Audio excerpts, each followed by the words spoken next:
Салам радиосунда жаңылыктар.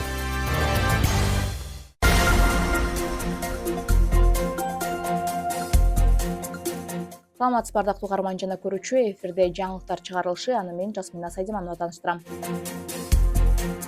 Баткенде кызамыктан 2 бала көз жумду. Баткен райондор аралык санапит көзөмөл борборунун башкы дарыгери Асель Кошбаеванын айтымында, үстүбүздөгү жылдын 3 айына карата Баткенде кызамыктын 173 учуру катталып, эң көп катталган аймак болуп Кадамжай жана Кызылкия шаарлары эсептелет. Жыл башынан бери кызамыктан 1 жашка чейинки 2 наристе көз жумган. Вакцина албаган балдарды бала бакчага жана мектепке албоо каралган. Ошол эле учурда мугалимдер, бала бакчалардын тарбиячылары, кызматкерлери, ошол эле учурда медицина кызматкерлерине кызамыкка каршы вакцина сайылып атат. Бүгүнкү күндө жалпы 251 мугалим, 213 медицина кызматкерлери кызамыкка каршы вакцина алды. Бүгүнкү күндө жалпы 1 жашка чейин кызамыктан 2 баланын өлгөн учуру катталды. Бул Кадамжай району жана Кызылкия шаарынан. Ал 2 бала тең ушу кызамыктан ооруп өлүп атат. Кадамжайда жайыт жана ветеринардык посттор иштеп жатат. Кадамжайдын Орозбеков, Майдан жана Үч Коргоон айыл аймактарына жайыттардын абалынын начарлоосунун алдын алуу максатында көзөмөл посттор орнотулду. Бул тууралуу райондук агрардык башкармалыгынын башчысы Абдыганы Тагаев билдирди. Бул постто биз канча мал кайсы жайытка баргандыгына эсепке алып регистрация болот.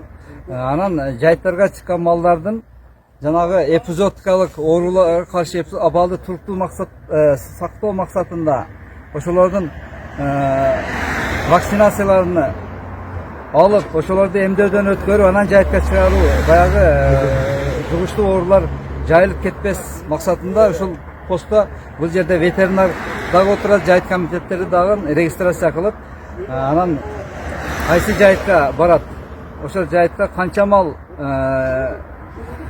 жайгаштырылат, ошолорду бардыгын көзөмөл алып алчу нерсе. Меккеде кыргызстандыктар үчүн бекер жатакана ачылат. Бул тууралуу президенттик администрациясынын маалыматтык саясат кызматынын жетекчиси Дайырбек Орунбеков билдирди. Маалыматка караганда, акысыз жатакана окуу үчүн барган кыргызстандык студенттер жатакана ачуу чечимин президент Садыр Жапаров дагы колдоого алган. Бүгүнкү күндө имараттын курулуш иштери башталды, деп жазылат Орунбековдун билдирүүсүндө. Ардактуу угарман, бүгүнкү күнгө алынган жаңылыктар мына ушулар болду. Кийинки эфирден амандашканча саламыңыз түз болсун.